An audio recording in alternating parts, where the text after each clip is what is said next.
The loud cry of a woman pierced through the dusty village road. My daughter! My daughter! Somebody help me! People abandoned their shops. Children stopped playing. Men rushed out from under the mango trees. Women dropped their baskets and ran toward the noise. A bus had just stopped at the village entrance. Inside it was chaos. A young girl lay stretched across the seat, her body weak and lifeless. Blood stained her lips. And another girl was beside her, barely breathing, shaking uncontrollably and crying, Shully, Shully, wake up, please don't leave me. But Shully did not move. Her eyes remained shut. Her mother screamed and hit her chest. God, not my child. Villagers stood frozen. Nobody understood what was happening. Just months ago, these same girls had returned to the village looking like queens. They arrived in flashy cars, expensive wigs, designer bags, phones that cost more than some people's yearly income. People admired them, some envied them, others whispered, where did all this money come from? Now those same girls had returned looking unrecognizable, thin, weak, broken, and one of them was already gone. But how did it all begin? Let us go back. Months earlier, in a small town called Town, life was simple. The roads were not tiled. There were schools though, electricity on good days, and people lived peacefully. But to two young girls named Shully and Molly, life felt unfair. The two girls hated suffering. They were tired of seeing their parents struggle, tired of hearing stories of patience and hard work. Every evening after school, they sat under a mango tree watching movies whenever neighbors bought TVs outside. Big mansions, luxury cars, soft life, rich people. Shirley would stare at the screen and sigh. One day, me too, I'll live in a bigger house, in a house that is very, very big than the house of our king in this village. And Molly, she would quickly reply, and I'm not suffering to get there. The two friends had one dangerous weakness. They loved money, not ordinary love. They wanted it fast, very fast. Their parent noticed. Shirley's father, a retired teacher, constantly warned, my daughter, be careful. Anything that comes quickly can disappear quickly. And Molly, her mother often said, money is good, but don't chase it with your life. But Shirley and Molly never listened. Instead, they laugh. Poor people always talk like this. Poor mentality. While their mates learned tailoring, hairdressing, and other skills, they mocked them. Imagine suffering like this, Shirley would say. God forbid, Molly replied. They refused hard work. They wanted attention. They wanted people to notice them. After secondary school, they became more restless. One evening, while sitting outside, Molly looked at Shirley and said, let's leave this place. Shirley looked at her. Go where? Molly smiled. Lagos now. And that one decision changed everything. Molly smiled confidently. Lagos? For a few seconds, silence filled the air. Shirley stared at her friend. Then slowly, a smile spread across her face. The kind of smile that looked harmless but carried trouble. You are serious? Molly sat up immediately. Very serious. See us here now, wasting our lives while people of our age are driving cars and enjoying life in Lagos. Shirley's eyes widened. Exactly, oh, we are really suffering and we've suffered enough. That night, they could not sleep.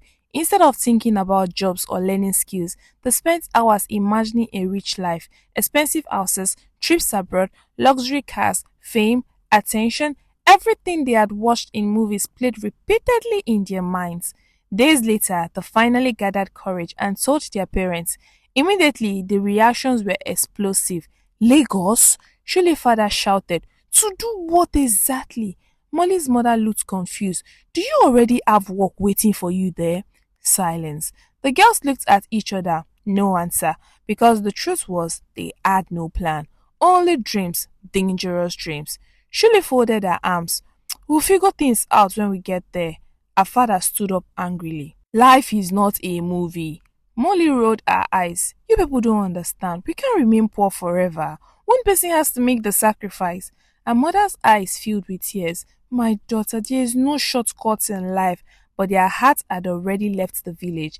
Days turned into arguments. Arguments became fights until one morning, without telling anyone, they packed their bags, a few clothes, and left the village. They even borrowed money, transport fare, hope, and foolish confidence. By afternoon, they were already inside the bus heading to Lagos. As the bus drove away, Molly smiled and looked through the window.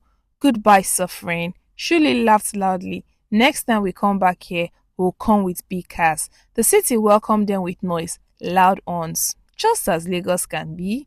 Crowded roads, people rushing everywhere, huge buildings. Lagos felt alive. The girls looked around with excitement. This place is where money lives. Molly screamed happily. The first few days was not easy. Reality quickly slapped them. Accommodation was expensive.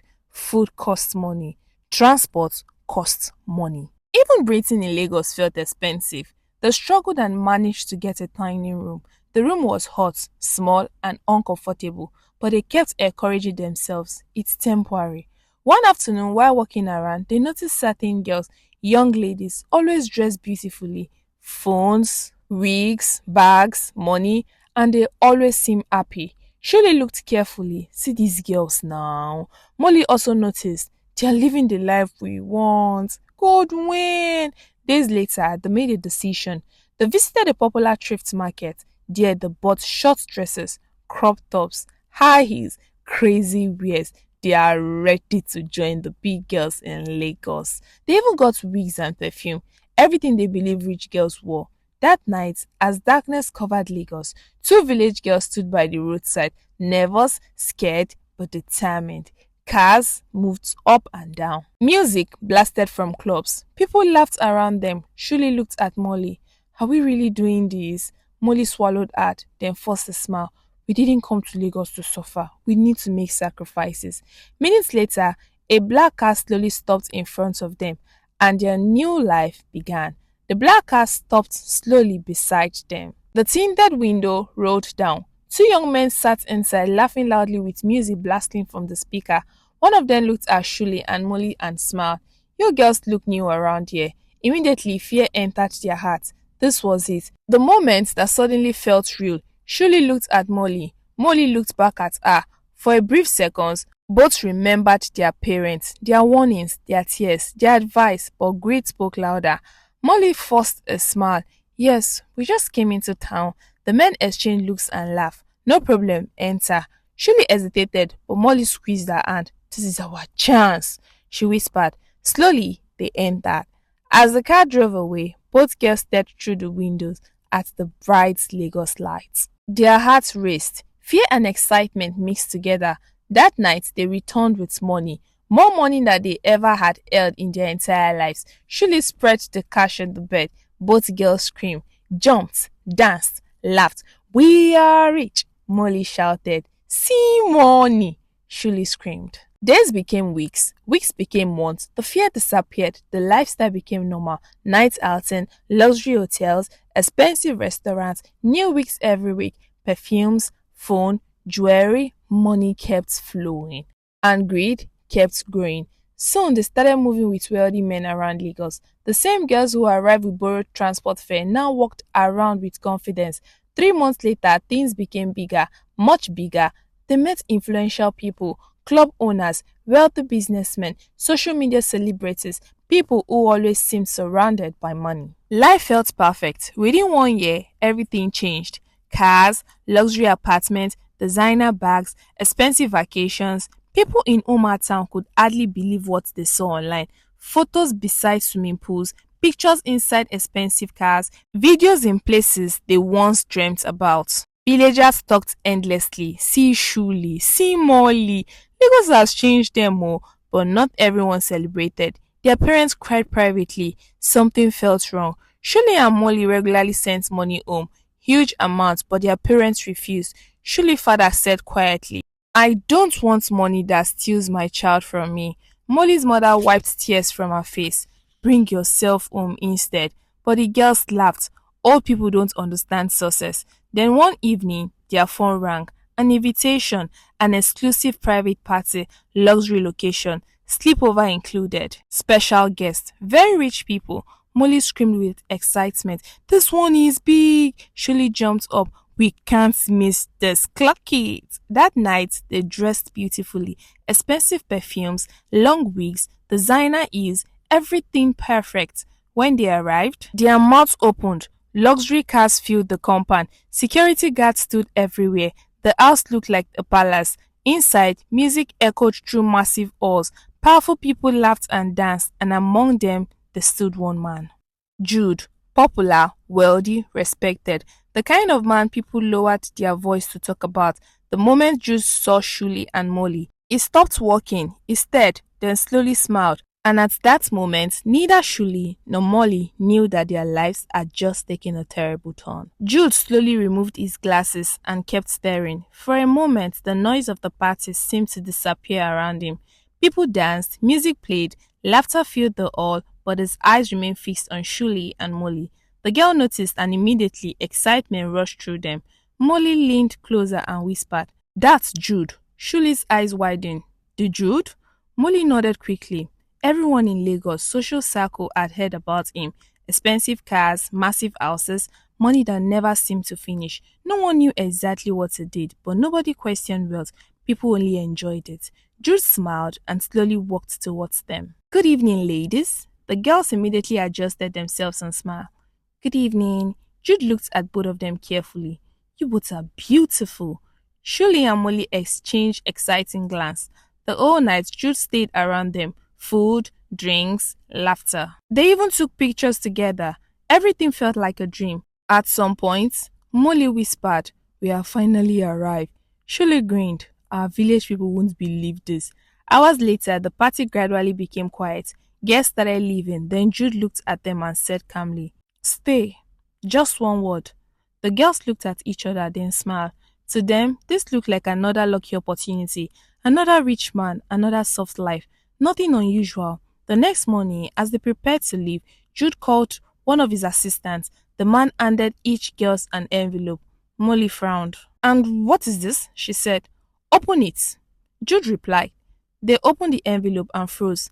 10 million naira each. For a few seconds, nobody spoke. Molly looked at Shuli. Shuli looked at Molly. Then both screamed loudly, 10 million! They almost fainted. Their hands shook. Their hearts raced. This was money they never imagined touching in their lives. Jude smiled. "Take care of yourself." That smile, something about it felt strange. Cold, simple, just too cold. But excitement blinded them. Outside the mansion, they jumped and screamed like children. "We are rich! 10 million naira! 10 million naira!" For the next few days, Lagos felt too small for their happiness. Shopping became their new job. Designers' clothes, jewelry, phones, shoes, wigs, perfumes, more bags, more luxury. They posted pictures, more spending, more videos, show off online. People praised them, others envied them. Meanwhile, far away in Woman Town, their parents watched silently and cried. Then, 1 week later, Shirley woke up one morning feeling sick. She sat up slowly. Molly turned. I don't feel okay. Maybe stress." But by evening, Shirley suddenly rushed to the bathroom. Then, ha! Molly ran after her and froze. Blood. Shirley was vomiting blood. Her hands shook violently. Fear entered Molly's body immediately. "Shirley! Shirley!" Before they could understand what was happening, Molly suddenly heard her stomach, a sharp pain, then another, and another. She fell to her knees. Moments later, she too began coughing violently. Blood stained the floor. Silence filled the room. Fear replaced excitement, and for the first time since coming to Lagos, both girls remembered home. Molly's hand trembled. Shirley could barely breathe. Fear filled the room like darkness. The same girls who once danced on beds because of money now sat on the floor crying. "What is happening to us?" Molly whispered weakly. Shirley heard her stomach and groaned in pain. "Call a hospital." But things became worse, much worse. Days passed and their body changed rapidly. They began losing weight. Their once glowing face became pale. Food no longer stayed in their stomachs. The bleeding continued, vomiting blood, blood in stool, blood in urine, pains every day, pain every night. The expensive apartment suddenly felt like a prison. The luxury life no longer mattered. The car outside meant nothing. The designer bags meant nothing. Money was everywhere, but peace was nowhere. One night, Molly looked at Shuli with tears in her eyes. "Let's call our parents." For a moment, nobody spoke. Pride had finally disappeared. Slowly, Shuli picked up her phone. Back in Town, her father answered. "Hello?"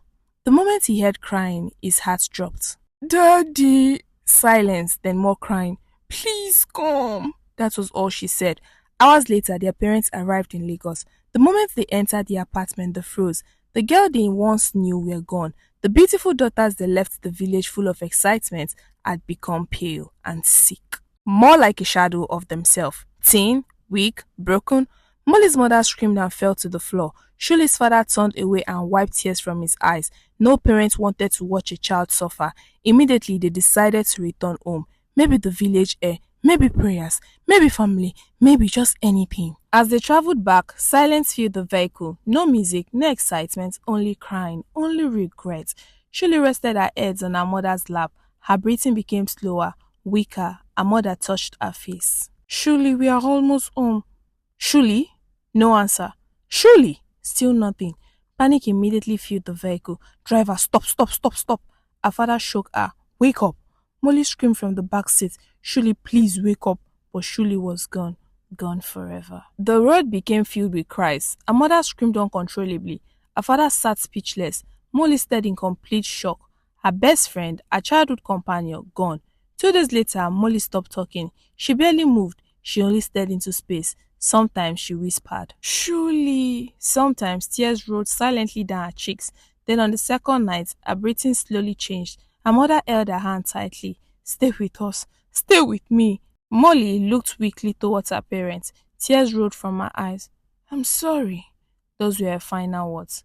Moments later, she died. The next morning, Umantal stood still. No loud conversation, no music, no laughter, only sorrow. Villagers cried, people shook their heads, parents held their children tightly, and many remembered the warning they had once been ignored. Because life has a painful way of teaching lessons people refuse to learn. Money is good, dreams are good, wanting a better life is not wrong, but when people chase quick riches without wisdom, they sometimes lose something far more greater than money. They lose themselves. Thank you very much for watching to the end. Please don't forget to like, comment, and share. I'll see you guys in my next video. Bye bye.